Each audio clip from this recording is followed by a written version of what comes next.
Dan saudara, apakah pemimpin baru dari Iran yaitu Mojtaba Khamenei bakal memberi perlawanan sengit di tengah konfliknya dengan Amerika Serikat dan juga Israel? Kita bahas bersama dengan peneliti senior Indo-Pacific Strategic Intelligence, ada Mbak Fauzia Cempaka Timur, dan juga pakar politik Universitas Udayana, ada Mas Evata Filomeno Borromeo Duarte. Selamat malam Mas dan Mbak, apa kabar? Selamat malam Mbak Tata. Selamat Baik. malam Mbak Tata, baik. Baik, Mas dan Mbak, kita akan membahas tentang Mojtaba yang baru saja terpilih sebagai pemimpin dari Iran. Anda sendiri melihatnya seperti apa? Mungkin saya ke Mbak Fauzia terlebih dahulu. Mbak Fauzia, Anda melihat Mojtaba ini sosok yang seperti apa? Hingga saat ini belum muncul, apakah gaya kepemimpinannya akan seperti ayahnya? Terima kasih Mbak Tata. Jadi kalau kita lihat memang pemilihan Mojtaba Khamenei dipilih pada hari ke-10 pasca konflik atau perang yang terjadi antara Iran dan juga Israel dan Amerika Serikat. Nah, kalau kita lihat memang kalau tadi yang disampaikan bahwa ada latar belakang terkait dengan grudge atau latar belakang dendam yang juga tidak setelah kehilangan dari ayahnya. Namun kita juga harus lihat secara profil Mojtaba Khamenei ini memiliki kedekatan yang sangat dekat dengan Korps Garda Revolusi Iran atau IRGC. Nah, bahkan kesetiaannya terhadap Mojtaba ini langsung disampaikan oleh Dewan Pertahanan Iran sendiri yang mengeluarkan pernyataan bahwa we will adhere to the commander in chief, yang dalam konteks ini adalah Mojtaba saat ini. Dan kita lihat bagaimana kohesi elit di antara elit-elit di Iran sendiri ini meskipun masih bisa kita lihat kemudian, tetapi memang secara mufakat itu telah dipilih melalui 88 ulama memilih secara mufakat ke pimpinan Mojtaba ini. Dan kalau kita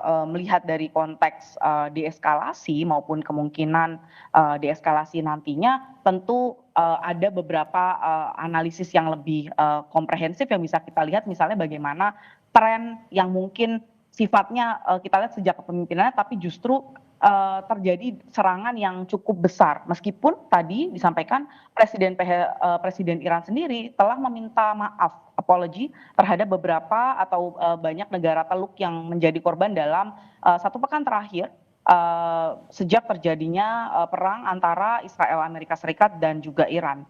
Nah, ini tidak menghentikan ternyata serangan. Terlebih ketika hari ini kita lihat bagaimana serangan terhadap tempat-tempat strategis, oil refinery, tempat-tempat penyimpanan minyak yang strategis bagi Iran, yang tentu saja mengagetkan bagi berbagai negara termasuk Amerika Serikat sendiri, yang menunjukkan sebenarnya tidak ada koordinasi yang cukup baik antara Amerika Serikat dan Israel dalam konteks perang dengan Iran ini, Mbak Tata. Oke, baik. Berarti Anda melihat ini akan ada serangan yang lebih besar lagi. Saya mau ke Mas Fata terlebih dahulu. Kalau Mas Fata sendiri melihat sosok Mojtaba ini seperti apa, Mas Fata? Dengan anak dari mendiang Ayatollah Khamenei yang telah meninggal, apakah tentu akan sama atau mungkin akan lebih besar-besaran lagi nih serangannya kepada Amerika Serikat dan juga Israel? Baik, terima kasih Mbak Tata. Tentu kita harus melihat kembali bahwa ini memang sudah terprediksi oleh beberapa kajian-kajian yang memang menduga ke depannya pemimpin baru Iran memang harus memiliki afiliasi yang cukup kuat dengan IRGC. Dan hal ini nyata terjadi. Nah, maka dari itu sebenarnya hal ini tidak diprediksi dengan baik oleh Amerika Serikat maupun Israel. Tetapi tentu strategi yang dilakukan oleh Iran kali ini akan jauh lebih agresif. Akan tetapi peluncuran rudal Iran ini juga mengalami pengurangan ya, tapi bukan berarti habis. Mereka malah saat ini melakukan satu doktrin yang baru dan mulai menyasar tidak hanya wilayah Israel, mereka mulai menyasar di beberapa negara-negara teluk untuk menyampaikan bahwa mereka siap untuk berperang secara jangka panjang. Nah, kita bisa melihat bahwa ada dualisme ya yang terjadi di dalam pemerintahan Iran. Kita tadi sudah disampaikan oleh Mbak Fauzia bahwa Presiden sudah meminta maaf. Presiden mungkin bertindak lebih diplomatis, tetapi Mahkamah Agung tidak. Ya, yang memiliki afiliasi kuat dengan IRGC, mereka merasa bahwa harus ada upaya untuk membalas serangan ini dengan habis-habisan. Tetapi kata habis-habisan ini juga melihat bahwa damage yang sudah diterima oleh Iran juga sangat signifikan. Dan mungkin Israel bisa berbangga bahwa oh iya kita berada pada posisi di atas angin dan situasi makin buruk karena Amerika sudah mempersiapkan berapa wave nanti ke depannya. Maka ini masih dalam kondisi yang cukup panas dan titik ini memang harus dipersiapkan dengan baik oleh Iran itu sendiri dalam upaya mempertahankan negaranya. Demikian Mbak Tata. Oke, berarti Anda juga melihat kalau misalnya ini cukup menjadi seperti ancaman begitu ya bagi Amerika Serikat dan juga Israel begitu Mas Fatah? Betul, ya, Oke. kedua pihak sama-sama. Oke, Mas Fatah, yang juga kita perhatikan kalau misalnya baru saja terpilih Mojtaba, kemudian udah ada serangan yang dilakukan oleh Iran. Namun dari sisi Amerika Serikat dan juga dari sisi Israel juga saling mengklaim nih apa yang sudah dilakukan sama-sama. Apa kira-kira yang harus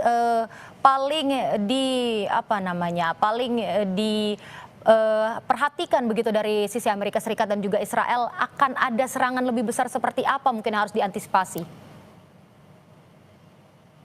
Ya, untuk Iran sendiri, serangan yang perlu diantisipasi tentu adalah serangan yang sudah dipersiapkan oleh Amerika. Rencana mereka untuk melakukan bombardir yang jauh lebih besar dan kita bisa melihat bahwa B-1 Lancer ini memang sudah parkir di Inggris ya. Jadi memang nanti ke depannya mungkin akan digunakan dan kita tahu bahwa B-1 Lancer ini ketika sudah parkir atau kita lihat spesifikasi pesawat ini itu biasanya membawa amunisi berat yang sangat luar biasa. Nah, maka apa yang disampaikan oleh Donald Trump bahwa mereka juga tidak bisa melakukan perang panjang dan mereka ingin melakukan perang dengan cepat ya dan juga efektif, ini diharapkan tentu betul oleh Amerika Serikat. Tetapi kalau kita melihat bagaimana ketahanan Iran ya dalam melakukan perang asimetris yang menuju atrisi, ini tanda bahwa sebenarnya Iran juga memiliki pusat-pusat pertahanan yang berjalan otonom dan pusat komando mereka ini kan berada di bawah tanah. Ini yang kadang-kadang membuat banyak pihak itu merasa bahwa regime change ini bisa terwujud apabila Ali Khamenei kemarin cabut begitu. Tetapi nyatanya malah terpilih pemimpin yang melanjutkan regime ini. Nah, maka sebenarnya ada satu kondisi yang cukup kompleks di dalam negara mereka. Tetapi Israel nanti akan terus melakukan penempelan-penempelan dan akan ada serangan-serangan udara yang makin besar. Dan kita bisa melihat bahwa itu mungkin nanti akan menyasar beberapa titik-titik dan perubahan doktrin sudah terjadi di antara kedua belah pihak dan ini akan menyebabkan perang ini bisa berlanjut ya mungkin sampai beberapa minggu ke depan karena belum ada rencana kesepakatan dan juga negosiasi. Demikian, Nata. Oke, dan tentu juga kalau misalnya kita melihat dengan anak dari mendiang Ayatullah Ali Khamenei ini melanjutkan rezim, apakah strategi serangannya akan serupa, Mas Fatah? Ya, kita bisa lihat bahwa sebenarnya Israel sudah mempersiapkan ini kurang lebih 47 tahun ya. Jadi kita juga bisa melihat bahwa Amerika juga memang sudah memiliki mimpi besar untuk melakukan agresi yang besar terhadap Iran yang menjadi penyeimbang terkuat ya di wilayah Timur Tengah. Tetapi dalam perjalanannya Iran telah mempelajari apa yang dilakukan oleh Amerika sehingga mereka mengatakan akan melakukan pendaratan pasukan tetapi tidak jadi ya. Terus melakukan proksi-proksi, menyatakan bahwa mereka berada di atas angin, tapi nyatanya Iran mampu bertahan cukup lama. Ini yang menyebabkan kalkulasi-kalkulasi yang selama ini sudah dihitung, itu harus dihitung ulang lagi gitu, dievaluasi lagi mana yang menjadi titik poin. Jangan sampai nanti malah ini menjadi krisis energi internasional begitu, semua pihak akhirnya merasakan kerugian. Mengingat tadi sudah disampaikan bahwa Iran akhirnya mulai melakukan serangan-serangan tidak lagi ke Israel tetapi ke negara-negara Teluk. Untuk membalas mereka bahwa mereka jangan diam saja, mereka harus melakukan sesuatu, kalau enggak sesuatu yang buruk akan terjadi terhadap dunia. Nah, maka ini yang menjadi titik unggul dari Iran itu sendiri. Tetapi kita bisa melihat bahwa pengurangan stok rudal ini juga terjadi dengan sangat cepat, tetapi kita bisa melihat ada teknologi-teknologi baru. Nah, teknologi-teknologi baru ini tanda yang nanti bisa digunakan dan mungkin akan memperburuk situasi ke depannya nanti. Demikian, Mbak. Oke, baik, saya akan coba beralih ke Mbak Fauzia. Kalau Mbak Fauzia sendiri melihatnya seperti apa? Iran ini nampaknya tetap tegar gitu untuk melancarkan berbagai serangan, sementara Trump juga mengatakan kalau dia tidak takut dan siapapun pemimpin selanjutnya tidak akan bertahan lama. Apakah Anda melihatnya seperti apa? Apakah dua-duanya ini akan sama-sama terus bergejolak melancarkan serangannya atau seperti apa? Terima kasih Mbak Tata. Kalau pandangan saya memang lihat bagaimana sistem atau strategi pertahanan Iran saat ini yang menggunakan konsep mosaic defense, di mana dia membagi secara desentralisasi kompartemen-kompartemen pertahanannya tidak hanya di sentral saja di Teheran, tapi dibagi menjadi 31 kompartemen yang berbeda. Ini menunjukkan bagaimana setiap kompartemen memiliki otonomi. Jadi ketika tadi kita bicara bahwa Presiden Iran secara negosiasi, secara diplomatis menyatakan permintaan maaf pada negara-negara Teluk misalnya, tetapi memang tidak menutup kemungkinan juga secara otonom wilayah-wilayah di Iran bisa melakukan serangan, terlebih ketika ancamannya dianggap iminen misalnya.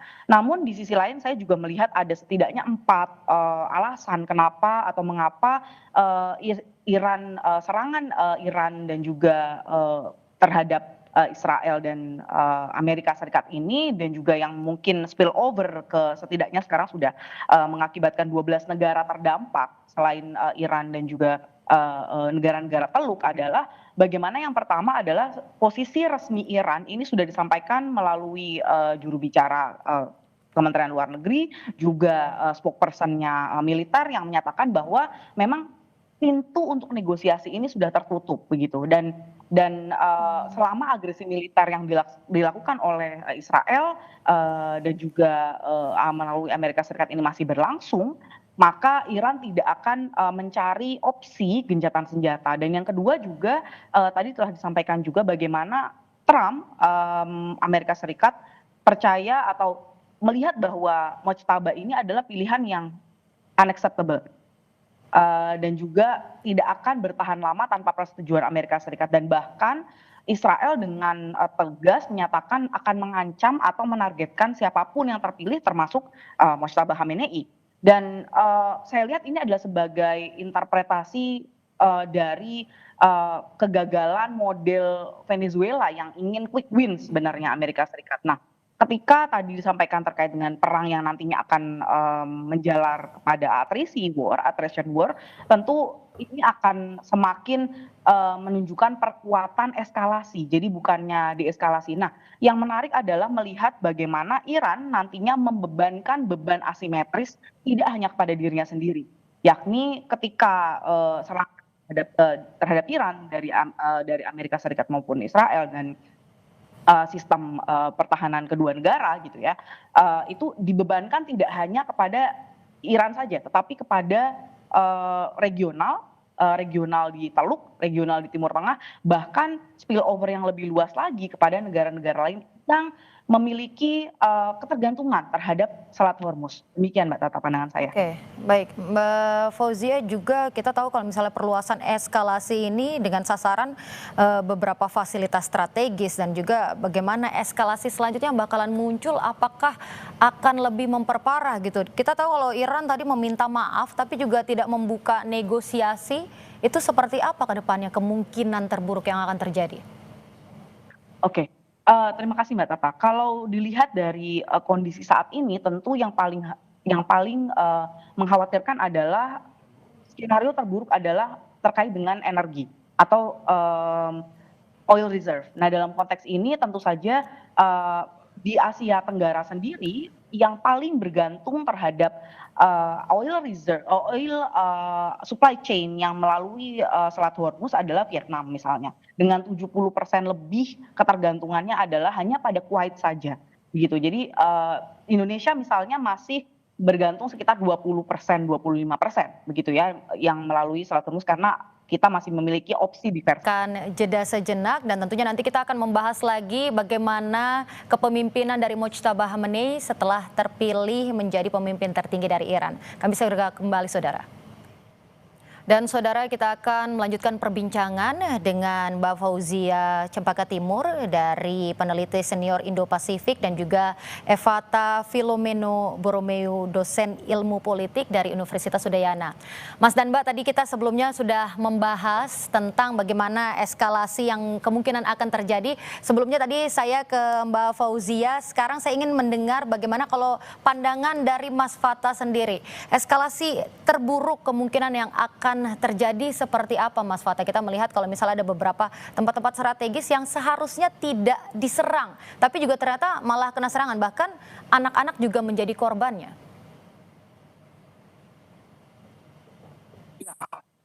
Bisa melihat bahwa perang ini akhirnya bergerak secara liar ya. Harapannya awalnya memang hanya berada pada kondisi yang cukup terukur. Serangan itu presisi, ya serangan itu berada pada titik-titik yang memang sudah cukup lama lah, menjadi titik-titik yang nanti akan mempercepat jalannya negosiasi atau kepentingan politik mereka dan juga Israel. Tetapi katanya dalam kondisi perang panjang seperti ini dan juga dalam kondisi yang ada hari ini, kita bisa melihat bahwa yang dilakukan oleh Amerika Serikat seperti mereka menyerang aliran-aliran titik-titik minyak, ya kadang-kadang mereka juga menyerang titik-titik air yang menjadi kepentingan dari banyak negara yang sama ini diekspor oleh Iran, ya, dan dibutuhkan juga oleh masyarakat itu sendiri. Dan kita bisa melihat bahwa mereka juga menyerang ada sekolah perempuan, ya. Ini tanda bahwa sebenarnya yang mereka harapkan ke depan itu adalah bagaimana nanti ini menjadi satu pukulan psikologis gitu untuk nanti ke depannya kita bisa lihat ya kan akhirnya lemah ya dalam perlawanan. Tetapi kita juga bisa melihat bahwa sebenarnya dalam kondisi yang cukup tercekik ya, jepitan-jepitan yang dilakukan, guntingan-guntingan ekonomi yang dilakukan, ternyata Iran sudah mempersiapkan IMA. Tetapi kalau ditanya apakah ini bisa bertahan cukup lama, ya kita tidak bisa memprediksi itu secara pasti. Ya, tetapi kita bisa melihat bagaimana political will yang dilakukan untuk melawan ya mereka-mereka mungkin yang dianggap sebagai pengganggu stabilitas dari negara Iran ini yang sangat menarik untuk kita lihat ya, dan ini menjadi tanda bahwa Amerika perlu hati-hati bahwa bisa saja ini menjadi Vietnam kedua. Begitu kalkulasi politik yang dilakukan selama ini secara matang ya dengan puluhan tahun upaya untuk melakukan penyusupan intelijen sampai akhirnya bagaimana kehidupan Ali Khamenei diketahui dan akhirnya banyak sekali pejabat-pejabat militer itu yang akhirnya bahkan dalam politik juga yang gugur ya dalam perang ini menjadi tanda bahwa sebenarnya sisi keberhasilan mereka itu bisa mereka banggakan, tetapi mereka tidak bisa mengubah situasi. Nah, pengubahan situasi ini yang akhirnya tidak terkalkulasi dengan baik. Dan yang perlu kita saksikan bersama adalah ternyata Amerika juga sangat waspada dengan terpilihnya putra dari si Ali Khamenei ini yang notabene ternyata merupakan sahabat baik dari Putin itu sendiri. Mereka mengatakan bahwa Rusia mengatakan bahwa ya jangan pernah mengganggu ya karena nanti kedepannya bisa berurusan lagi dengan mereka. Nah ini kartu-kartu liar yang akhirnya menyebabkan kedua belah pihak bisa saja saling mengunci dan tidak melakukan serangan yang jauh lebih kompleks karena nanti ke depannya malah bisa merugikan kedua belah pihak apabila ada lagi pemain baru dan Amerika mungkin tidak mampu bertahan lama, tetapi mungkin Iran berada dalam tekanan yang cukup ekstrim nanti ke depannya. Demikian. Oke, berarti Mas Fatah, Anda bisa mengatakan kalau misalnya dengan adanya dukungan dari Rusia, begitu dari Putin yang mengatakan kalau misalnya dia mendukung Mojtaba, apakah itu membuat mental dari Amerika Serikat itu menciut gitu, Mas?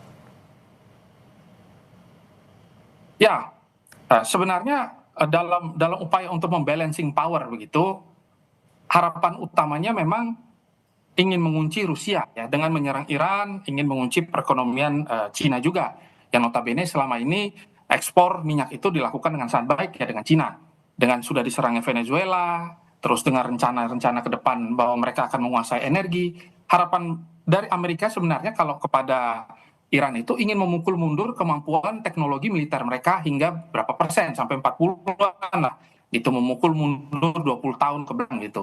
Karena kita bisa melihat bahwa Israel juga mulai ketakutan dengan bagaimana pertumbuhan ya drone-drone mereka yang begitu sangat murah ya dan juga mereka melakukan strategi swarming, bahkan mereka dalam catatan memiliki stok sekitar 80.000 ya apa yang dilakukan oleh Donald Trump dan ini terjadi gitu ya dalam banyak pihak. Begitu juga dengan situasi politik di dalam Israel sendiri karena banyaknya rudal dengan kecepatan sampai 15 Mach ya dengan teknologi-teknologi yang makin baru dan membombardir beberapa wilayah. Ya tentu kerugian dialami oleh masyarakat sipil. Nah, karena ini akhirnya mulai berada tidak pada serangan militeri to militeri, tapi kadang-kadang serangannya ke sipil, bahkan ada juga strategi untuk menghancurkan mentalitas dengan menyerang sekolah, menyerang rumah sakit, nanti menyerang fasilitas air. fasilitas-fasilitas energi dan lain sebagainya, ya ini mau kemana gitu? Ini apakah pembumi hangusan atau mau berada pada kondisi yang cukup ideal nanti untuk kedepannya melakukan diplomasi? Tapi upaya-upaya ini memang masih berada pada kondisi yang perlu dihitung kembali lah oleh kedua belah pihak, dan mereka melakukan strategi untuk mundur sebentar untuk nanti melakukan eskalasi jauh lebih besar ke depan. Demikian yang dapat saya lihat. Mohon maaf. Oke, baik Mas Fatah, yang juga kita tahu kalau misalnya serangan Iran tadi seperti yang Anda katakan, kalau misalnya semakin tidak terarah begitu, menyerang Bahrain, Qatar, bahkan mendapat kutukan dari negara-negara yang diserang. Itu tapi Amerika belum ada respon begitu, Anda melihatnya seperti apa? Mas Fatah? Tentu respon ini sudah sangat banyak ya. Respon-respon yang dilakukan sudah begitu sangat-sangat banyak, dan tentunya kita bisa melihat Qatar ya yang akhirnya mulai mengutuk ya, dan juga ada beberapa negara-negara di Teluk itu yang memang masih memiliki afiliasi kuat dengan Amerika Serikat. Mereka masih stand dengan kepentingan-kepentingan. Kita bisa lihat bahwa sebenarnya dalam beberapa diplomasi itu Uni Emirat Arab juga memegang jas Trump dengan sangat erat lah istilahnya ya, dan juga Arab Saudi. Mereka memiliki vision 2030. Mereka berharap nanti jangan sampai ini akhirnya merusak potensi-potensi bisnis mereka ke depan. Nah, maka sebenarnya ketika serangan ini dilakukan ada pesan yang ingin disampaikan, bahwa ini kalau dalam bahasa saya ini seperti opsi Samson ya, ketika kita lihat bahwa Samson itu pada akhirnya meruntuhkan bangunan dan dirinya sendiri. Inilah yang dilakukan gitu oleh Iran, bahwa kalian boleh mungkin menyerang kami begitu, tapi jangan lupa bahwa kalian juga akan mati bersama kami. Nah, inilah yang sebenarnya ingin ditunjukkan, bahwa kami memiliki satu pertahanan yang cukup baik, dan jangan sampai Anda berafiliasi dengan kelompok-kelompok yang selama ini melakukan teror terhadap negara kami gitu. Nah, inilah yang menjadi salah satu strategi yang dilakukan oleh Iran hari ini, strategi bunuh diri yang akhirnya malah menyebabkan banyak pihak merasa bahwa ini adalah sesuatu yang penting untuk dikalkulasi kembali dan juga dipikirkan. Nah, maka kita bisa melihat bahwa Amerika ternyata tidak banyak memberikan sumbangsih pertahanan ya, karena rudal THAAD mereka juga sudah mulai habis ya,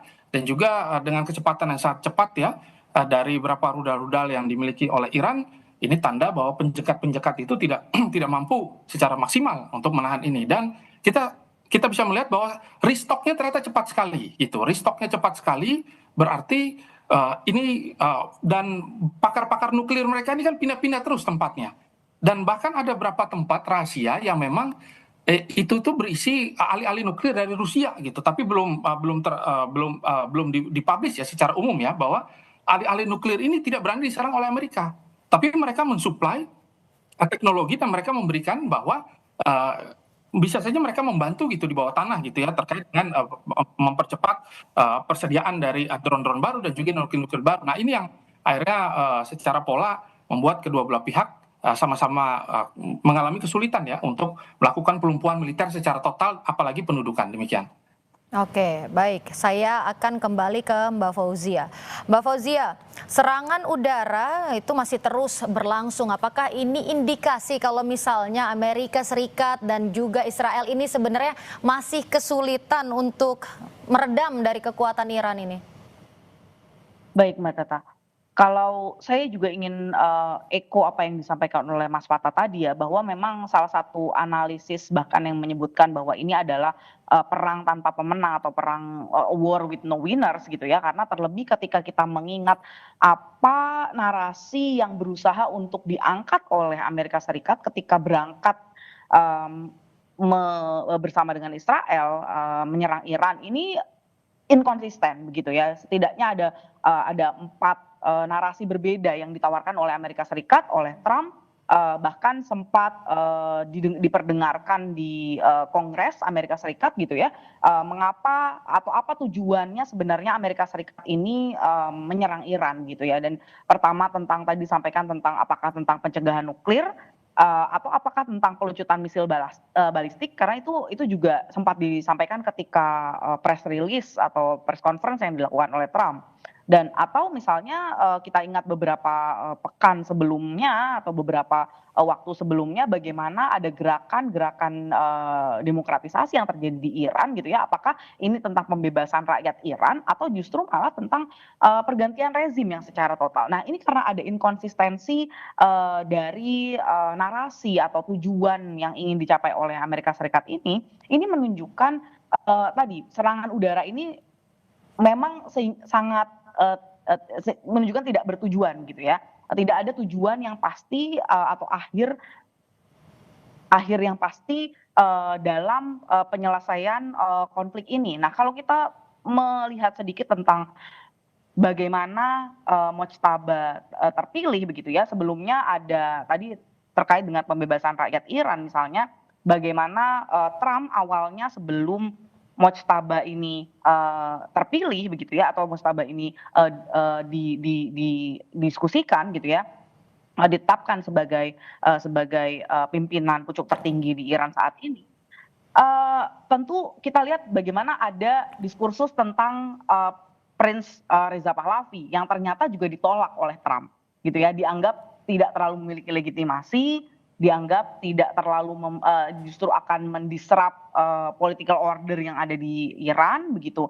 Jadi kalau kita lihat memang sangat menarik bagaimana dan juga sangat membingungkan dalam konteks politik maupun peperangan begitu ketika Amerika Serikat tidak memiliki sebenarnya tujuan yang jelas ketika turun ke Iran begitu, menurunkan pasukan ke Iran. Nah, ini juga akan menentukan bagaimana akhir dari serangan-serangan yang dilakukan oleh Amerika Serikat sendiri maupun bersama dengan Israel begitu. Nah, kalau kita lihat juga misalnya saat ini ketika sudah ditetapkan Mojtaba Khamenei sebagai pimpinan tertinggi, ini bahkan dianggap unacceptable, lightweight, atau bahkan satu statement yang disampaikan adalah bahwa sebenarnya Trump ingin dilibatkan gitu ya, dilibatkan dalam menentukan pimpinan baru Iran gitu. Nah, ini sebenarnya menunjukkan bahwa Washington merasa atau Amerika Serikat merasa pantas untuk memveto kepemimpinan Iran, dan tentu sinyal ini dilihat bukan sebagai pintu deeskalasi tentunya begitu ya, dan tentu kita lihat bagaimana akhirnya dengan menanggapi tadi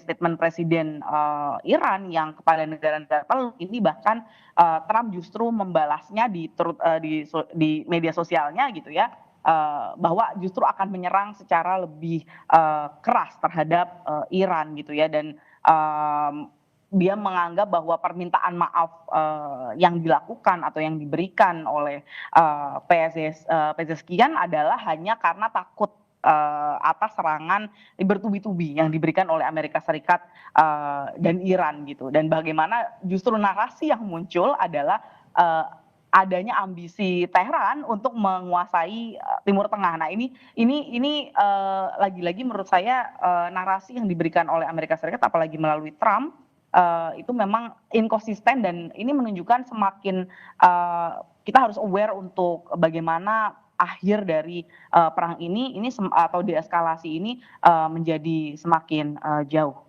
Sementara ini bisa. Oke, baik, saya highlight dari tadi Anda mengatakan kalau misalnya Amerika ini inkonsisten, tidak ada kejelasan tentang apa yang diinginkan dari Amerika ini. Lalu kalau Anda melihat bagaimana dengan Rusia menyatakan kalau misalnya mereka mendukung Iran, ini juga apakah bisa membuat semakin tidak jelas nih sebenarnya Amerika ini mau apa?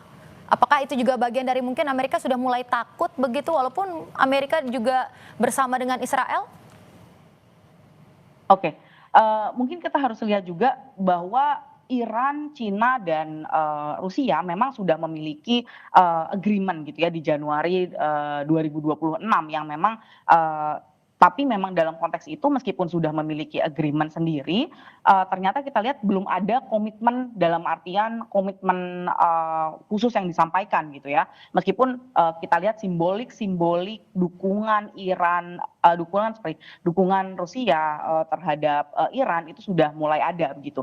Tapi memang secara komitmen, secara nyata yang seharusnya mengikuti dari apa namanya, dari, komitmen yang tadi saya bilang di Januari itu belum belum, disampaikan. Namun kalau kita lihat sebenarnya secara menarik ya, Rusia ini dalam konteks perang, antara, Iran melawan, Israel dan Amerika Serikat ini menjadi silent winner gitu ya. Karena apa? Karena harga minyak menjadi tinggi gitu ya saat ini tadi kita lihat, di informasi yang, disampaikan juga bahkan mencapai 119 meskipun, rata hari ini masih di 102, 106, US dollar per barrel gitu ya. Tetapi, hal ini, menunjukkan bahwa Russia ini juga, ada, menjadi silent winner. Terlebih kalau kita pertimbangkan, kita lihat lagi bahwa, dengan dikontrolnya, Hormuz Strait oleh Iran ini saat ini hanya 3 negara yang diberikan akses, yaitu,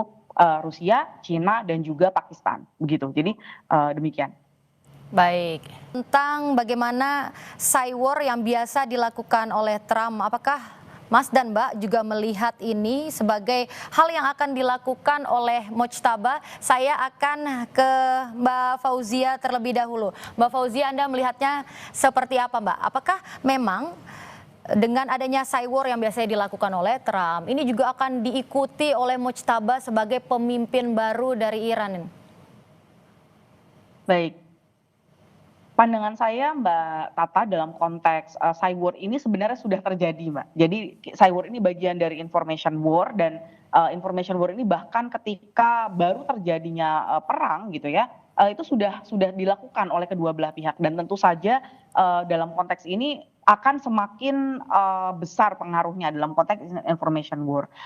Dan tentu tidak hanya terkait dengan sosial media saja, tapi juga tentang misalnya penggunaan AI. Kita dengar bagaimana, saat ini Trump sudah bekerja sama dengan beberapa perusahaan, besar, perusahaan AI, besar dan salah satu perusahaannya yang perusahaan AI yang, terkenal, Claude misalnya, di bawah perusahaan Anthropic ini saat ini tidak mau, bekerja sama dengan Trump karena ada, peraturan-peraturan yang menurutnya adalah bisa melanggar hukum humaniter internasional. Nah, dalam konteks ini kita melihat bagaimana operasi-operasi yang terjadi. Baik, Mbak Fauzia. Oke, saudara, sambil kita coba untuk menghubungi Mbak Fauzia lagi, saya akan beralih ke Mas Fata. Mas Fata, kalau Anda sendiri melihat bagaimana tadi kalau Mbak Fauzia bilang kalau misalnya cywar ini sebenarnya sudah terjadi di antara kedua belah pihak, namun biasanya kita melihat Trump memberikan cywar lewat media. Apakah Mojtaba ini juga akan sosok yang seperti itu, Mas Fata? Ya, tentu sebenarnya kita bisa melihat dan juga membaca dengan baik bahwa Mojtaba ini seperti gatekeeper ya. Jadi dia ditunjuk memang untuk menjadi suksesi ya dalam perang ini gitu. Sehingga perang ini itu akan menciptakan moral pasukan yang semakin agile ya, dan gerakan-gerakan mereka akhirnya jauh lebih ekstrim begitu, bahwa mereka mampu memukul balik dengan sangat keras gitu. Karena Donald Trump sering mengatakan bahwa serangan yang mereka lakukan akan menjadi satu serangan yang menghancurkan, melumpuhkan, dan menyelesaikan seluruh permasalahan yang ada. Tetapi kita juga bisa melihat sebenarnya ada beberapa catatan-catatan ya, bahwa memang Mojtaba ini belum memiliki kemampuan ya untuk melakukan hal tersebut. Ini tentu tidak, karena tidak banyak akses-akses atau situasi politik yang dipimpin langsung oleh Mojtaba begitu. Tetapi kalau terkait dengan bagaimana nanti dia dibantu ya oleh banyak pihak untuk mencoba semaksimal mungkin bertahan dalam perang ini dan juga melakukan serangan balik, ya ini karena tidak lepas dari sistematika Iran yang memang bersifat secara asimetris dan otomatis ya, dan memiliki otonomi dari pasukan-pasukannya dan juga komandannya. Nah, maka mereka bisa melakukan perang panjang dengan sangat efektif nantinya. Tetapi kalau kita bisa melihat sebenarnya dalam operasi cywar yang dilakukan oleh Donald Trump itu adalah sinyal, kalau kita bisa lihat sebenarnya bahwa Donald Trump itu memberikan kisi-kisi terus begitu, kisi-kisi bahwa serangan ini nanti akan lebih besar, tetapi memang benar-benar dilakukan. Maka hal ini yang tentunya harus sama-sama kita perhatikan dan menjadi tanda ya untuk membaca situasi politik dan rencana Amerika nanti ke depannya. Dan kalau kita lihat ya sebenarnya apa yang dilakukan oleh intelijen Israel dalam upayanya melumpuhkan ya bagaimana situasi perang ini akhirnya sangat-sangat berada pada keuntungan Israel itu tidak lepas karena penetrasi yang mereka lakukan memang sudah cukup sangat lama begitu. Bahkan ada beberapa catatan-catatan, berapa CCTV di wilayah Teheran itu diretas ya, dan mereka mengetahui di mana letak lokasi dari beberapa petinggi-petinggi negara.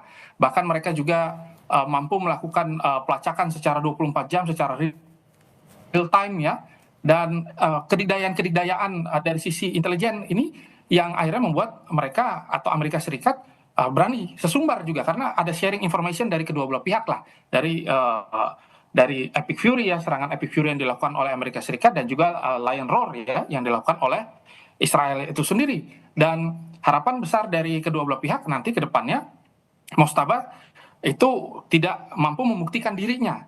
Tetapi kalau kita lihat sebenarnya apa yang dilakukan hari ini dengan penemuan-penemuan teknologi yang baru dan juga serangan-serangan balik yang sudah dilakukan dengan sangat bisa kita katakan sangat tahan ya, Iran hari ini itu tanda bahwa sebenarnya fungsi-fungsi militer mereka itu masih berjalan dengan sangat baik di bawah Mojtaba begitu. Ketika dia terpilih langsung ada serangan.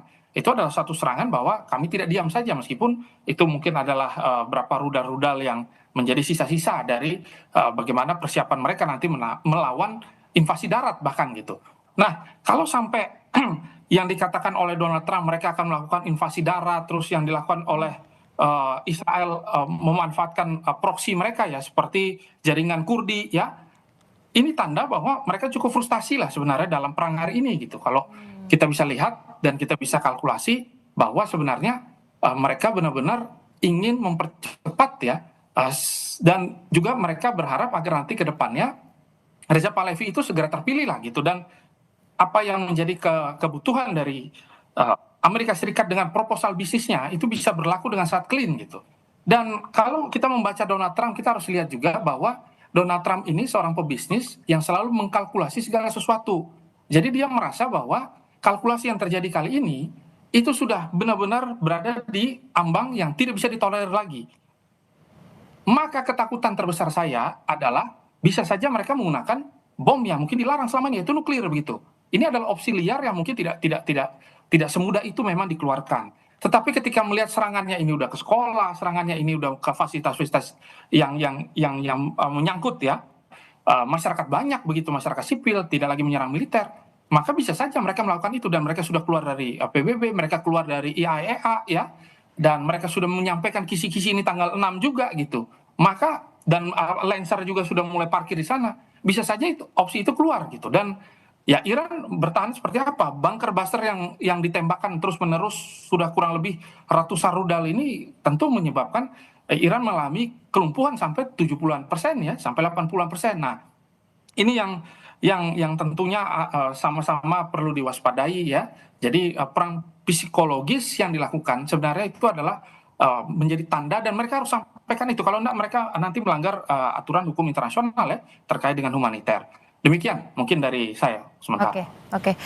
Mas Fatah, tadi Anda mengatakan kalau misalnya dengan adanya cyber ini seperti kisi-kisi serangan dari Donald Trump yang diberikan, bukankah ini menjadi sesuatu yang bisa tentu dibaca oleh Iran begitu? Jadi Iran juga lebih bisa mengantisipasi karena Iran juga sudah mengatakan kalau misalnya kita siap nih kalau misalnya mau perang 6 bulan lagi, kemudian setelah terpilihnya Mojtaba langsung ada serangan. Seperti apa Anda melihatnya? Ya, kita bisa melihat bahwa serangan ini tanda bahwa mereka sudah aktif kembali. Sistem doktrin mereka ini kan decentralized gitu. Jadi mereka tidak terpaku pada satu pemimpin. Kalau ala barat itu kan biasanya harus dipimpin oleh seseorang dan seluruh wewenang itu berada pada puncak begitu dan baru turun ke bawah. Nah, mereka kan tidak. Mereka bergerak dengan secara asimetris ya. Mereka mampu bertahan. Intinya ini kan ada pertahanan bersifat ofensif gitu. Jadi mereka tidak lagi menggunakan rudal-rudal atau mereka menggunakan pertahanan anti udara gitu yang begitu banyak karena setiap serangan dari Israel mereka itu selalu kirim dengan pesawat growlernya gitu untuk mematikan radar gitu di beberapa titik baru nanti dihajar dengan beberapa bom-bom yang memang sudah dibawa oleh beberapa pesawat di belakangnya. Nah, ini tanda bahwa sebenarnya kalau secara supremasi udara Iran kehilangan gitu. Tetapi kalau untuk teknologi rudal ini mereka di atas awan. Nah, maka kalau kita lihat kisi-kisi ini memang apakah menjadi tanda kita untuk membaca? Ya tentu ini adalah tanda dan memang harus diumumkan. Kalau tidak diumumkan nanti ini tentu akan menjadi kejahatan perang yang sangat luar biasa. Dan Donald Trump tahu cara untuk memainkan psikologi massa, dan mereka awalnya ini ingin menciptakan situasi Armageddon gitu. Bahwa ini adalah sesuatu yang memang harus ditumpas total, harus dibersihkan ya. Dan mereka memberikan banyak sekali alasan bahwa Iran ini harus dilawan begitu. Tetapi perlawanan ini ternyata malah mendapatkan simpati banyak orang gitu. Tidak banyaklah terbukti bahwa apa yang dituduhkan oleh Amerika gitu yang sama ini ada. Dan memang pengayaan nuklirnya mereka sudah sampai 60% dan mereka memiliki banyak senjata-senjata yang baru, tetapi hal ini ternyata didorong dengan sangat kencang oleh Israel gitu. Israel merasa bahwa kan dulu sebenarnya serangan ini maunya dimulai tanggal 2. Tetapi ternyata terus undur lagi saat diplomasi dirasa lemah baru ya dilakukan serangan. Tetapi serangan ini sudah diumumkan oleh Donald Trump beberapa kali. Maka sebenarnya untuk melihat bagaimana pola-pola Amerika dan bagaimana Mojtaba ini menyampaikan bahwa kami akan melakukan perlawanan yang sangat presisi dan mereka ingin menyadarkan gitu bahwa kami bertahan dan kami mampu dan perang kami sampai 6 bulan. Ini tanda bahwa secara ideologis mereka tidak mudah untuk ditaklukkan meskipun situasi politik mereka lagi terbelah. Demikian, Mbak. Oke, baik Mas Fatah. Saya mau ke Mbak Fauzia. Tadi Mas Fatah bilang kalau misalnya Iran ini menunjukkan kalau misalnya mereka ini sebenarnya tidak mudah untuk ditaklukkan. Kalau Mbak Fauzia apakah sepakat tentang hal itu? Karena kita melihat dengan terus Iran memberikan perlawanan, kemudian apakah itu bisa kita katakan juga di luar dari prediksi Amerika Serikat dan juga Israel? Baik, Mbak Tata, memang tadi seperti yang saya sampaikan bahwa rencana awal Amerika Serikat ketika memasuki perang ini adalah quick win seperti yang dilakukan di Venezuela, sangat cepat, sangat efisien dan sesuai dengan rencana begitu. Tetapi memang kita harus lihat bahwa Iran ini memiliki yang kita sebut dengan tradisi strategic patience, di mana dia bahkan memiliki terminologinya sendiri dalam bahasa Persia dan secara historis selalu mempraktikkan strategic patience ini di mana dia selalu menunda respon yang sifatnya decisive, yang sifatnya sangat memutuskan sambil mempertahankan postur konfrontasinya gitu ya. Dan makanya tadi Mbak Tata juga menyebutkan bagaimana Mojtaba sampai saat ini meskipun sudah ditetapkan belum memberikan statement atau belum muncul ke publik secara langsung dan lain sebagainya dan hanya mengeluarkan statement melalui spokesperson, melalui Kementerian Luar Negeri dan lain sebagainya. Nah, saya merasa bahwa di tradisi strategic patience yang tadi hadir secara historis oleh Iran ini di bawah Mojtaba Khamenei ini kemungkinan akan berlanjut. Dalam artian negosiasinya akan berlarut, juga ada penundaan strategis yang sifatnya terlebih ketika tadi cost-nya ini sudah terlalu besar begitu ya, dan juga dalam rangka mempertahankan leverage yang sudah dimiliki oleh Iran dalam konteks penyerangan itu sendiri. Dan mungkin kita harus sedikit flashback melihat bagaimana presiden yang juga dimiliki oleh Ali Khamenei di tahun 1989 di mana saat Ali Khamenei terpilih pun menggantikan Khomeini tahun 1989 itu juga tidak langsung memiliki legitimasi yang kuat begitu. Jadi saat ini pun sebenarnya proses konsolidasi kekuasaan, konsolidasi legitimasi terhadap kepemimpinan Mojtaba Khamenei itu masih dalam proses gitu. Sehingga yang kita lihat dari sini bagaimana ini juga berpengaruh terhadap tadi waktu yang diberlakukan meskipun tadi disampaikan Iran siap dalam setidaknya sampai 6 bulan ke depan gitu ya, paling cepat 3 bulan, paling lama 6 bulan. Tapi ya saya justru ingin melihat menggarisbawahi bagaimana statement yang disampaikan oleh Menlu Amerika Serikat Rubio gitu ya, yang mengatakan bahwa it just only in several more weeks gitu ya. Jadi sangat percaya diri bahwa strategi operasi ini dapat dicapai, meskipun saya juga melihat bagaimana ketika Amerika Serikat hingga saat ini jika tidak bisa melakukan boots on the ground atau melakukan ground operation, maka sebenarnya akan sangat sulit untuk menguasai Iran karena Iran memiliki keunggulan asimetris diantaranya misalnya secara geografis, lalu secara politik juga dia didukung oleh proksi-proksi yang sangat resilience, misalnya kita lihat di Houthi, lalu di Irak misalnya, dan di beberapa wilayah yang memang atau Lebanon misalnya yang memiliki eh, proksi-proksi politik yang sangat resilience begitu ya terhadap Iran. Dan juga jangan lupa tadi kita diskusikan sebelumnya bahwa Iran ini memiliki keunggulan cost gitu ya, cost yang dalam artian ini dia membebankan cost atau beban kekalahan ini bukan hanya kepada dirinya, tetapi juga kepada secara global ataupun secara regional. Demikian Mbak Tata. Oke, Mbak Fauzia, juga kalau misalnya kita bisa bilang apakah agenda politik dari Amerika Serikat ini terhadap Iran itu bisa dikatakan tidak berhasil atau mungkin belum berhasil dengan terpilihnya Mojtaba Khamenei? Kalau mungkin kita melihat dengan Amerika Serikat berhasil menumbangkan atau membuat pemimpin tertinggi Iran sebelumnya yaitu Ayatollah Ali Khamenei hingga meninggal begitu, tapi ternyata digantikan oleh putranya, tentu sepertinya rezimnya akan berlanjut begitu. Apakah bisa dikatakan agenda politiknya dari Amerika Serikat ini terhadap Iran ini gagal? Mungkin kita harus kembali bagaimana statement ketika Mojtaba Khamenei ini terpilih, yakni disampaikan bahwa pemilihan atau terpilihnya Mojtaba ini membuktikan bahwa Republik Islam Iran ini tidak bergantung pada satu individu, meskipun tadi disampaikan pucuk tertingginya telah dekapitasi begitu ya.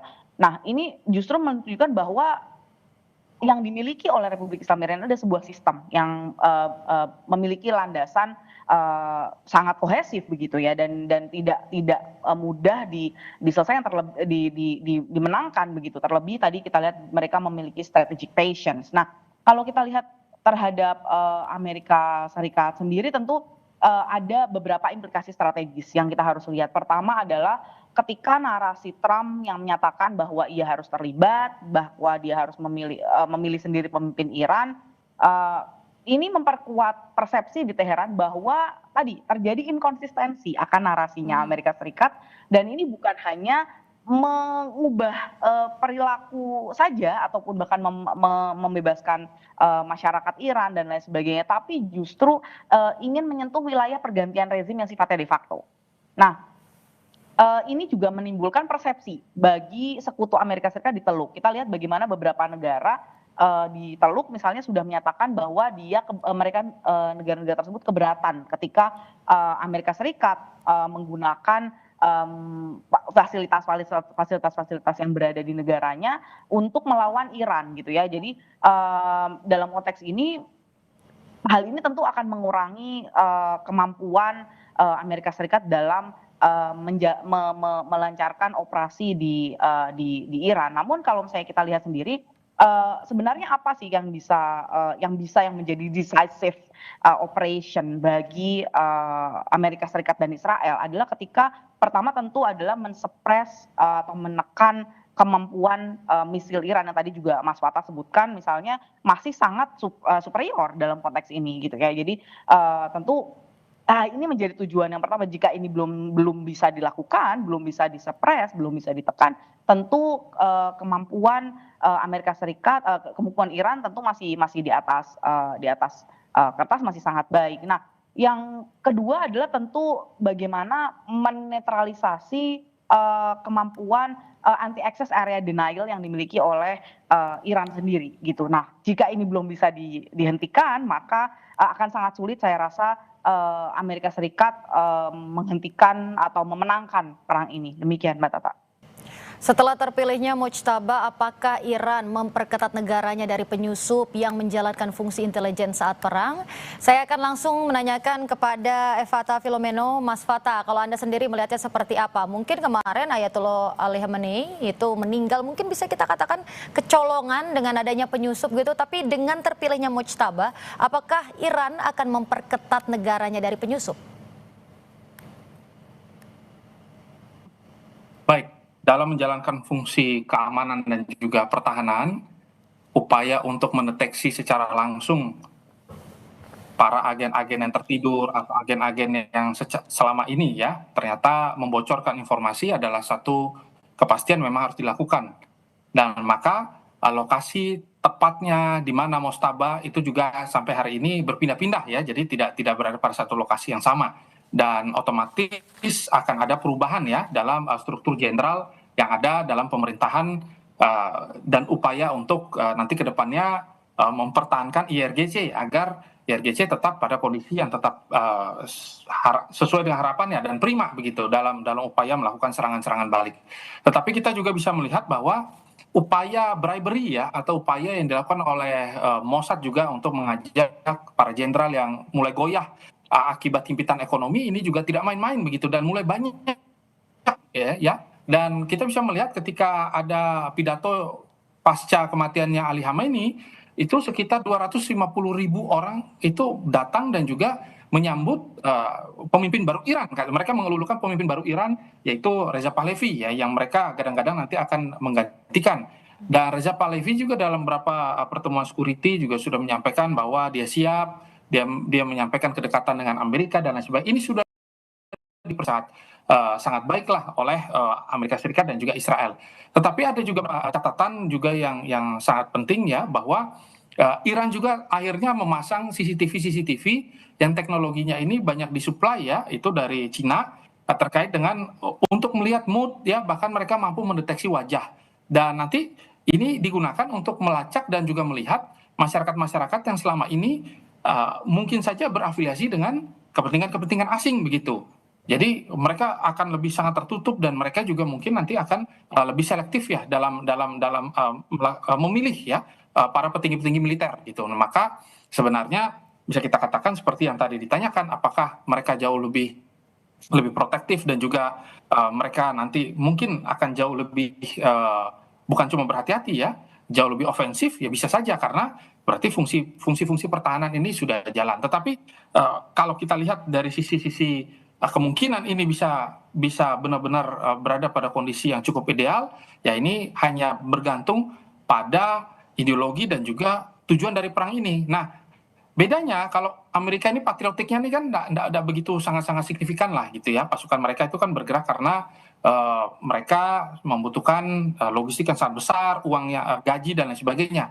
Nah itu biasa kalau kita menghitung kekuatan Amerika biasanya seperti itu. Nah berbeda dengan perang suci yang dilakukan oleh Iran. Iran ini sudah merasa ini adalah perang hidup dan mati begitu. Jadi apapun yang terjadi mereka harus mempertahankan diri. Nah inilah yang sebenarnya kalau kita boleh jujur diharapkan oleh Amerika adalah perang panjang juga gitu. Di satu sisi dengan adanya perang panjang Amerika menang secara ekonomi.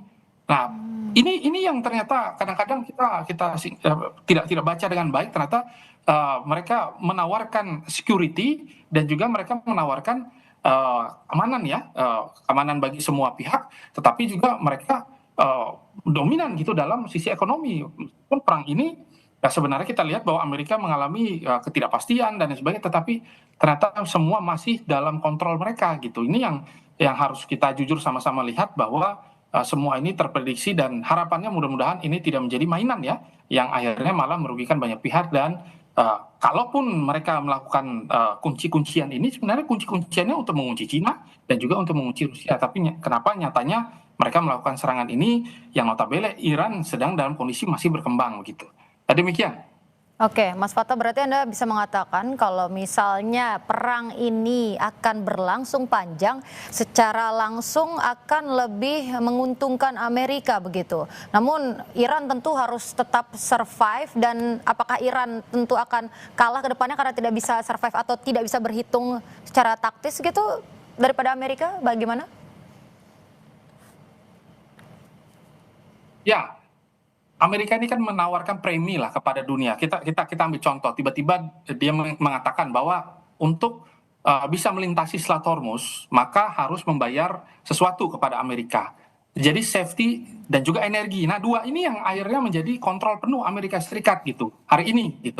Mereka sengaja memperpanjang ini untuk nanti mengalami keunggulan fundamental ekonomi Amerika Serikat di tengah ketidakpastian begitu. Meskipun dana itu kan diprediksi sampai 50 miliar dolar dan lain sebagainya. Tetapi kita bisa melihat bahwa ternyata efeknya ini itu membuat negara-negara lain berpikir bahwa stand with Amerika itu jauh lebih baik begitu loh. Ini fakta yang kadang-kadang tidak kita hitung ya dalam kalkulasi politik dan juga geopolitik hari ini. Dan kalau kita lihat sebenarnya Melihatnya dengan terpilihnya Mujtaba, apakah Iran memperketat nih Mbak negaranya dari penyusup? Baik, kalau saya ingin menggunakan kerangka yang kita sebut biasanya, idiosinkratik ya. Jadi kalau misalnya tadi kita dengarkan bagaimana profil Mojtaba ini, dia naik ke posisi pimpinan tertinggi ini dengan basis utamanya ini adalah justru adalah aktor-aktor keamanan atau aparat keamanan dari, IRGC gitu ya dan bukan di jejaring ulama sendiri di Iran atau jaringan agama yang di Iran. Nah, dan hal ini tentu kita harus lihat dari juga laporan-laporan, terkait dengan profil-profil, Mojtaba sebelumnya yang menunjukkan bahwa dia, Mojtaba Khamenei ini, selama bertahun-tahun itu telah menjadi gatekeeper bagi, ayahnya dalam konteks kepemimpinan. Dalam konteks gatekeeper ini adalah mengendalikan aliran informasi dan juga berperan bahkan dalam, perombakan atau pengaturan sistem, intelijennya IRGC gitu. Nah, tentu kalau misalnya kita lihat dari aspek idiosinkratik ini menggambarkan pola yang, security dominated begitu dibandingkan religious dominated. Nah, tentu kalau misalnya kita, tarik dari, profil yang sifatnya idiosinkratik tadi, maka pengambilan keputusan terlebih terkait intelijen tadi, tentu akan, eee, sangat disentralkan dalam konteks ini adalah mungkin, disempitkan begitu ya, bukan disentralkan, disempitkan dan lingkarannya ini tentu akan lebih kecil dan bukan lagi dibuka ke spektrum elit politik yang, lebih luas kalau dilihat secara idiosinkratik. Nah, terlebih kalau misalnya kita lihat bagaimana secara historis pengalaman Iran dalam beberapa tahun terakhir, ada kebocoran, beberapa informasi pembunuhan, Soleimani, lalu, Fakhrizadeh dan juga beberapa, bentuk serangkaian, sabotase baik terkait, tadi, CCTV, terkait juga misalnya salah satu, bagaimana informasi, atau misalnya aplikasi, yang digunakan secara rutin atau secara populer di Iran yang disebut dengan Badi Saba ini juga sempat diretas gitu ya, yang akhirnya mendorong, yang disebarkan informasi-informasi terkait dengan ajakan-ajakan terkait untuk melakukan defect atau keluar dari atau mengkhianati pemerintah, Iran sendiri. Nah ini tentu akan menimbulkan memacu kultur yang lebih ketat terhadap counter intelligence dan mungkin bahkan pada tataran tertentu menimbulkan, intelligence paranoia di mana, tentu akan sangat meminimalkan, aspek intelijen atau akses intelijen ke yang paling sensitif. Demikian Mbak Tata. Oke, baik Mbak Fauzia juga tentu sepakat dengan Mas Fata tadi kalau misalnya dengan adanya eh, pemimpin terbaru yaitu Mojtaba, Iran akan lebih memperketat penyusup begitu yang ke negara mereka. Tapi kalau misalnya juga kita berhitung mengatakan soal Selat Hormuz yang juga menjadi hal yang juga sering diperbincangkan. Mbak Fauzia, kalau misalnya Anda melihat juga benarkah penguasaan dari Selat Hormuz yang menjadi nadi pergerakan minyak dunia oleh Iran ini membuat sejumlah negara jadi enggan terlibat langsung di perang antara Amerika Serikat, Israel melawan Iran ini? Betul Mbak Tata, dari kalau misalnya kita lihat sendiri dalam konteks misalnya, Asia Tenggara sendiri ya, itu bervariasi sekali, tanggapan atau respon atau bahkan statement yang dikeluarkan, pasca, serangan yang dilakukan oleh Israel dan Amerika Serikat ke Iran. Di angka tersebut harga, psikologisnya sekarang bahkan di angka 100, harga seratusan gitu ya, dan itu pun setelah adanya, pernyataan dari D7 untuk melepaskan reserve gitu ya, bahwa akan, dilepaskan reserve, oleh negara-negara D7. Nah ini menunjukkan bagaimana kritisnya, Selat Hormuz ini gitu ya. Dan, kita lihat bagaimana juga bahkan sejak, 5 Maret gitu, perusahaan-perusahaan asuransi yang maritim ini sudah tidak lagi memberikan asuransi maritim kepada berbagai kapal, yang melewati, Selat Hormuz begitu. Nah, yang sangat konkret tentu kita dengar sendiri bagaimana, kapal tanker Pertamina juga 2 kapal gitu ya, bahkan juga, masih terjebak di, Teluk ini gitu. seperti itu. Jadi bagaimana memang ini, dan kalau kita lihat meskipun di samping Indonesia misalnya, tadi saya sampaikan Vietnam juga justru menjadi negara yang paling bergantung dari Selat Hormuz ini karena, mengimpor 78% minyaknya dari Timur Tengah, terlebih spesifik adalah Kuwait gitu kan, dan, semuanya ini transit lewat Selat Hormuz dan, kalau lihat negara lain, kalau Indonesia hanya ketergantungan sekitar 20%, Thailand bahkan angkanya bisa mencapai 50, di atas 50% dan, karena dia mengirimkan, minyaknya itu dari, UAE, Arab Saudi dan, Qatar gitu dan, juga misalnya kerawanan lain di Asia Tenggara misalnya juga dialami oleh Singapura. Misalnya meskipun kita tahu bahwa Singapura adalah salah satu negara di Asia Tenggara yang memiliki reserve oil cukup besar begitu dan, sistem reserve oil yang cukup, advance, tetapi, jangan dilupakan bahwa dia memiliki ketergantungan pengiriman, minyak dari negara-negara Teluk sebesar 50%. Nah ini menunjukkan bagaimana kritisnya, Selat Hormuz bagi, dan sangat strategisnya Ke kita Indonesia itu seperti apa kira-kira? Apakah benar ya mungkin besok kita tidak bisa lagi membeli bahan bakar untuk kendaraan kita? Apakah langsung secepat itu dampaknya ke kita kalau misalnya memang eskalasi perang ini masih terus berlanjut? Karena di awal tadi Mbak juga mengatakan perluasan eskalasi ini akan berdampak kepada energi, gas oil, dan lain-lain. Baik, kalau dari Indonesia sendiri mungkin kalau tadi kita bandingkan dengan Vietnam misalnya, dengan Thailand yang, dan juga Singapura yang jumlahnya memang semua ketiga negara tersebut di atas 50% ketergantungan, pada, minyak, yang datang dari, Timur Tengah begitu.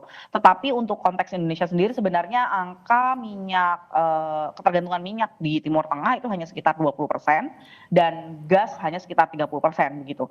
Namun, kalau kita lihat memang sistem reserve oil kita yang memang belum se-advance negara-negara yang tadi saya sebutkan, baik dibandingkan dengan Thailand ataupun dibandingkan dengan Singapura misalnya, seperti itu. Meskipun ketergantungan kita rendah, kita melakukan banyak diversifikasi, dan, namun, saya lihat, ada dan kita juga disampaikan bahwa cadangan energi kita pun sebenarnya tidak, mungkin tidak besok begitu ya.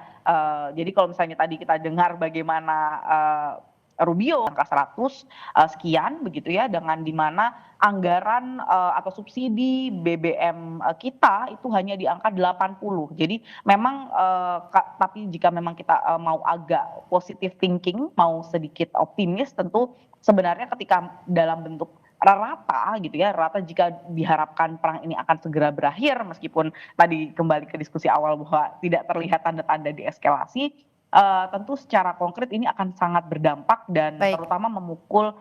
Mas Evata Filomeno, Mas sudah sepekan lebih perang ini berlangsung. Peran PBB sepertinya belum terlihat jelas. Bagaimana sebenarnya yang harus dilakukan PBB dalam situasi ini? Ya, tentu dari aspek diplomasi harusnya PBB sudah mengambil sikap, ya. Tetapi Amerika Serikat juga menyampaikan bahwa jangan sampai ada negara yang lain ikut-ikutan atau mungkin mencoba semaksimal mungkin untuk melakukan eskalasi atau merugikan Amerika dalam serangan ini gitu atau Israel sekalipun gitu. Tetapi tentu opsi negosiasi itu masih dibuka. Nah, kita bisa melihat bahwa ada peranan Jerman juga yang sudah mulai ikut masuk ya, dan juga ada beberapa wilayah pangkalan dari Prancis yang diserang, dan juga dari Inggris juga, begitu juga dengan beberapa wilayah negara-negara Teluk, dan banyak pihak yang merasakan kerugian lah dari perang ini. Tetapi PBB memang tidak bisa menunjukkan sikap yang sangat konkret ya dalam situasi yang cukup pelik ini. Ini satu kekecewaan yang tentunya sebenarnya bisa diantisipasi dengan jauh lebih konkret. Langkah-langkahnya bisa berupa menyampaikan bukan cuma nilai kemanusiaan saja, tetapi mulai menyusun kembali agenda-agenda strategis untuk segera menghentikan perang yang tentunya sangat merugikan banyak pihak dan juga mampu menciptakan krisis energi global. Nah, tetapi kita bisa melihat bahwa Amerika Serikat sendiri sudah keluar ya. Dia bahkan dalam catatan itu ada kurang lebih 60-an organisasi ya, dan 30-annya itu memang berafiliasi secara khusus memang dengan PBB itu sendiri. Dan ini sebenarnya tanda, dan kita juga bisa lihat bahwa sebenarnya ketika Amerika Serikat mengubah nama Kementerian Pertahanan mereka menjadi Kementerian Perang ini sudah menjadi satu alarm ya, genderang bahwa mereka di tahun 2026 ini akan bergerak secara agresif nanti untuk melakukan rekalibrasi ulang ya kekuatan mereka di wilayah-wilayah yang ada hari ini di dunia gitu. Bahkan di Timur Tengah mereka bermain, di wilayah halaman belakang mereka juga ada ya, bahkan di beberapa titik-titik. Nah, maka sebenarnya kita bisa melihat upaya yang bisa dilakukan hari ini ya PBB harus berkonsultasi dengan pemilik hak veto begitu. Minimal pemilik hak veto nanti di bawah dengan Dewan Keamanannya mulai menyusun ya agenda-agenda untuk melakukan pertemuan secara darurat atau mungkin mereka kita bisa lihat beberapa kali pertemuan ini sudah dilakukan, diplomasi sudah dilakukan tapi macet total gitu. Karena apa? Karena belum ada negara-negara penyeimbang ikut serta dan mulai menunjukkan sikap. Sikapnya masih abu-abu ya. Kita bisa lihat Rusia meskipun mereka mendukung tetapi mereka juga belum mengecam dan bahkan mengirimkan beberapa armada-armada mereka. Kita bisa lihat Cina meskipun memberikan suku cadang, mereka juga memberikan akses teknologi yang digunakan untuk satelit dan lain sebagainya, tetapi nyatanya sampai hari ini juga belum ada sikap yang cukup tegas ke sana. Nah, maka sebenarnya kita lihat bahwa Iran berada pada posisi yang sangat terjepit. Maka dari itu mereka mengharapkan banyak pihak membantu ya, minimal memiliki nilai-nilai kemanusiaan untuk menyampaikan bahwa ayo kita sama-sama menghentikan ini dan agar situasi ini menjadi win-win solution bukan win-lose solution. Karena dalam situasi kali ini tuh sudah benar-benar lose solution itu berada pada Iran, itu win solution itu di atas angin dipegang oleh sekutu yang menyerang begitu. Nah, ini kan tentunya diharapkan tidak seperti itu oleh Iran sendiri ya dan juga banyak pihak. Nah, maka dari itu kita melihat situasi yang pelik ini akhirnya masih mengalami jalan buntu, tetapi kita tahu bahwa perang dimulai dari politik dan perang harus diakhiri oleh politik dan juga diplomasi. Demikian ya. Baik Mas Fatah, kalau misalnya Mbak Fauzia sendiri bagaimana, apakah sepakat kalau misalnya PBB ini belum menunjukkan sikap yang konkret? Baik Mbak Tata.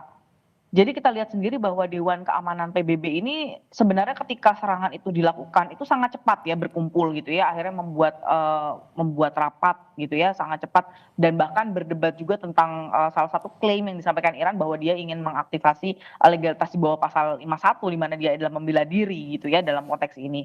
Nah, namun kita dengar bagaimana Antonio Guterres sudah menyampaikan penyesalan gitu ya, penyesalan dalam konteks ini adalah menyesal bagaimana kenapa Iran dan juga tidak hanya menyalahkan Iran tapi juga Iran, Amerika Serikat dan Israel ini terlibat dalam perang ini. Namun memang satu hal yang kita bisa lihat bagaimana memang tidak ada dan sangat lambat gitu ya, sangat lambat meskipun tadi cepat berkumpul tetapi dalam konteks respon terhadap serangan rudal, terhadap serangan yang dilakukan oleh juga Amerika Serikat, pemboman yang dekapitasi yang dilakukan oleh Amerika Serikat dan Israel terhadap Iran sendiri itu memang sangat lambat respon ataupun seperti apa prosedur atau langkah konkret yang bisa akhirnya menghentikan kekerasan. Dan yang paling penting adalah sebenarnya bukan hanya terkait dengan menghentikan kekerasan tapi juga melindungi penduduk sipil. Itu yang menjadi tugas penting dari keberadaan PBB itu sendiri begitu.